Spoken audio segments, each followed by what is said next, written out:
Kita sudah sampai di segmen terakhir di Market Review dan terima kasih juga untuk Anda yang masih bergabung bersama kami. Pak Abra, kita lanjutkan kembali Pak.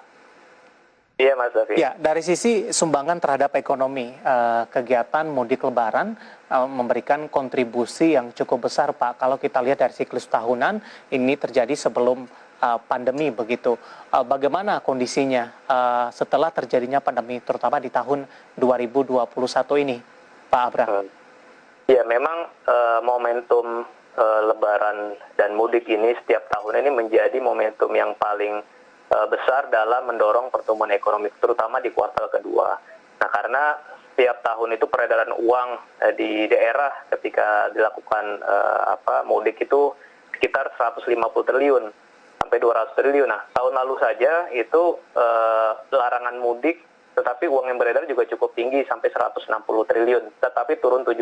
Nah, di tahun ini sepertinya memang peredaran uang akan lebih banyak atau tumbuh dibandingkan tahun lalu karena tadi masih ada fleksibilitas bagi masyarakat untuk melakukan mudik sebelum adanya waktu pelarangan. Yang kedua juga adanya momentum THR baik yang swasta maupun yang ASN, ini total uang yang bisa mengalir di Indonesia sekitar 215 triliun dari THR karyawan swasta saja, belum yang ASN 30 triliun, belum lagi nanti gaji ke-13 di bulan depan. Jadi memang momentum lebaran ini atau kuartal kedua menjadi momentum yang sangat ditunggu-tunggu baik pemerintah maupun masyarakat. Nah, Presiden Jokowi sendiri juga memiliki optimisme yang sangat tinggi bahwa kuartal kedua ini ekonomi kita harus tumbuh di atas 7% karena melihat tadi momentum adanya konsumsi masyarakat yang akan meningkat signifikan di kuartal kedua. Nah, maka dari itu saya pikir antara terjadinya anomali mudik yang sangat tinggi, kemudian juga di sisi lain itu juga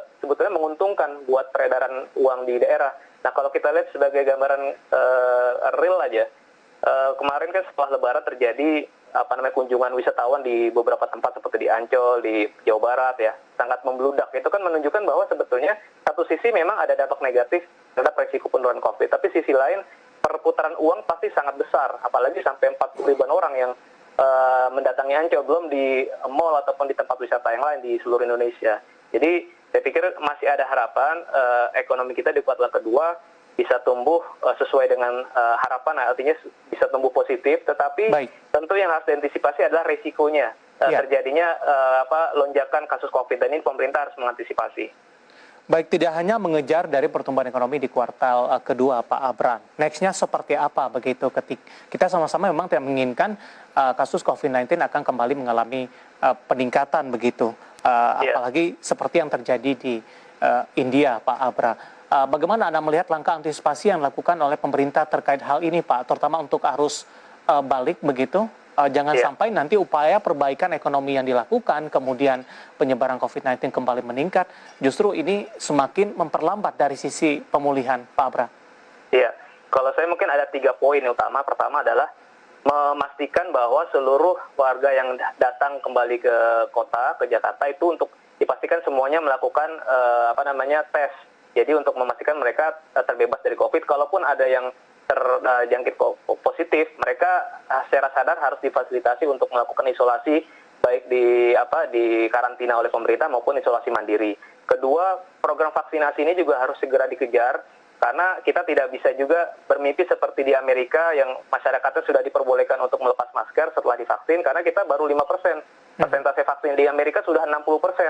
Nah, artinya sangat jauh sekali. Jadi jangan sampai kita masyarakat euforia setelah divaksin, mereka membayangkan seperti di Amerika ataupun di Selandia Baru, mereka berani untuk melepaskan masker. Jadi ini juga resikonya masih tinggi. Yang ketiga adalah bagaimana pemerintah ini juga bisa mempercepat belanja pemerintah untuk berbagai macam stimulus, baik untuk nakes supaya meningkatkan kembali motivasi dan semangat nakes untuk mengantisipasi adanya lonjakan kasus. Kemudian yang kedua juga bantuan-bantuan sosial ke masyarakat supaya tadi yang terinfeksi kasus COVID-19 itu mereka secara sukarela melakukan isolasi mandiri karena sudah mendapatkan bantuan santunan dari masyarakat terutama untuk sembako bagi kelompok masyarakat yang rawan ataupun rentan miskin, gitu Mas. Baik, apakah ini juga akan cukup nanti Pak, mengingat dari perbincangan kita sebelumnya dari sisi fasilitas, kemudian juga dari sisi personal yang dinilai cukup kurang begitu dibandingkan dengan jumlah arus mudik dan arus balik lebaran, Pak Abra? Iya betul, maka itu perlu dilakukan tindakan yang preventif. Jadi jangan sampai nanti ini sekarang nih kita kasus positif harian relatif sudah menurun ya dalam 9 bulan terakhir, dan juga ada yang salah satu yang membahagiakan, yaitu tingkat okupansi rasio di rumah sakit juga sudah relatif turun di bawah 70%.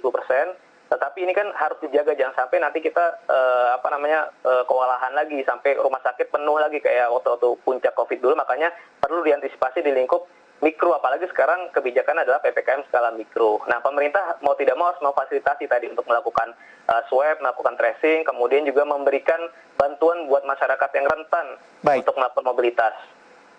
Pak Abra, waktu kita cukup terbatas. Terima kasih sudah bergabung di Market Review kali ini, dan semoga kita bahas bisa menjadi referensi bagi pemirsa IDX Channel. Terima kasih, sehat selalu Pak. Sama-sama Mas David. Baik, terima kasih. Ada Bapak Abra Talatov yang merupakan ekonom Indef. Dan perbincangan tadi sekaligus mengakhiri kebersamaan kita pemirsa di Market Review kali ini. Dan pemirsa tetap jaga kesehatan dengan selalu menerapkan 5M pemirsa. Memakai masker, kemudian juga menjaga jarak, dan selanjutnya mencuci tangan, dan juga menjauhi kerumunan, dan membatasi diri untuk melaksanakan atau melakukan kegiatan bepergian. Akhirnya saya David Sanoval dan seluruh kerabat kerja petugas mengucapkan terima kasih. Sampai berjumpa kembali.